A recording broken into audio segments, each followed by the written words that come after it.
All right, let's get right into it. We're going to tackle a very common but kind of misunderstood engine code, P0304. And by the time we're done here, you're not just going to know what it means. You'll have a game plan to track down the problem yourself.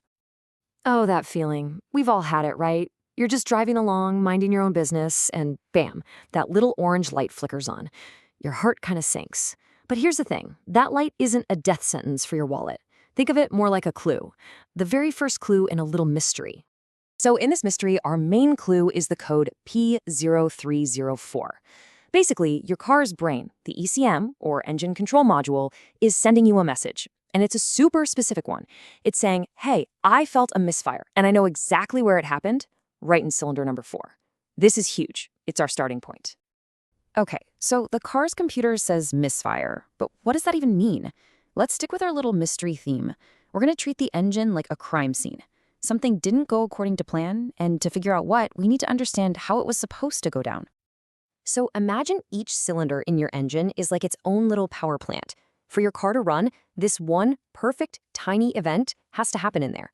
Not just once, but over and over and over, thousands of times every single minute. It's pretty amazing when you think about it.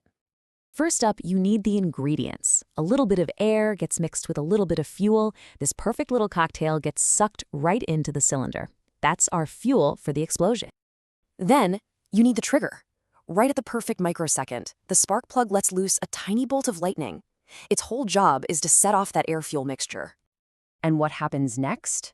Boom. A small, controlled explosion. That's the magic. This little explosion shoves a piston down. That turns a crankshaft. And that's literally what makes your wheels turn and gets you down the road. It's just a chain reaction of these tiny explosions happening all the time. So, a misfire? It's just when that little explosion doesn't happen.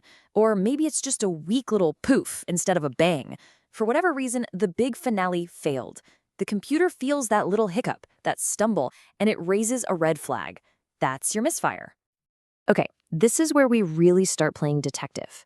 The clues the car gives you are super important. If you only see P0304, that's actually good news. It's like the car's pointing to one specific room in the house, saying the problem isn't here. It's isolated to cylinder 4. But if you see a bunch of codes, like a P0300 plus others, well, that's different. That's like the car saying the problem is with the whole house, maybe a foundation issue, like a weak fuel pump. But for today, we're focused on that one single code, P0304. All right, every good detective needs a lineup of the usual suspects, right? When it comes to a misfire, the cause almost always falls into one of 3 main groups. Let's bring them in for questioning. So here are 3 gangs of suspects. First up, you've got the ignition crew. The question here is, did we lose the spark? This could be something like a bad spark plug or a faulty ignition coil. Suspect number 2 is the fuel gang. Was the air-fuel mixture off? This usually points a finger at a clogged fuel injector. And finally, the big one, mechanical problems. This is about compression. Is the cylinder itself able to hold pressure? This is the most serious, and thankfully, the least common. So where do we start?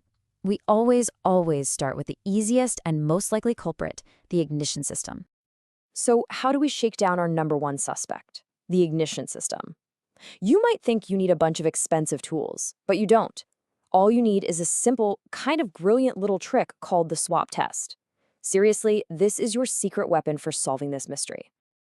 Here's how the swap test works. It's super logical. First, you find cylinder 4, our problem child, and another easy-to-reach cylinder, let's say cylinder 2. Step 2, you swap their ignition coils. Just trade them. They're usually only held on by one little bolt. Then, you clear the codes with a simple scanner, and you just go for a drive until that check engine light pops back on. And now for the big reveal. You read the code again. Did the problem move? If the new code is P0302, bingo, you found your bad guy. It's the coil. I mean, how cool is that? It's so simple. If the problem code follows the part you moved, you know for a fact that part is busted. You just proved it yourself. The faulty coil from cylinder 4 has been unmasked. But hey, what if the code doesn't move? What if you do the swap and you get the exact same P0304 code again? Well, that's not a failure. That's actually a really important clue too. It tells you the ignition coil is innocent. You can cross it off the list. The problem is still lurking in cylinder 4, which means it's time to look at our next suspects. So we've done our detective work. What's the final verdict usually going to be? What's the thing that most often causes a P0304 code? Well, for all the crazy, complicated stuff happening under the hood of a car, this problem almost always boils down to just one of two things. Yep, just two. And here they are, the two most common culprits by a long shot are a bad spark plug or a bad ignition coil for that specific cylinder. The best part? These are usually cheap parts and they're often super easy to change yourself. So the chances are really, really good that you can fix this whole thing with one simple swap. Okay, but what if you're in that small group where it's not the plug or the coil?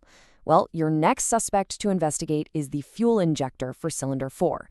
If that's not it, the last thing to check is for a bigger mechanical issue. And you do that with something called a compression test. Now, once you get to checking injectors or doing compression tests, that's probably a good time to call in a professional. No shame in that. So let's leave it here. The next time you see that check engine light, don't panic. Don't see it as just a problem. See it for what it is, a clue. It's the beginning of a puzzle, and now you actually know the first few steps to solving it yourself.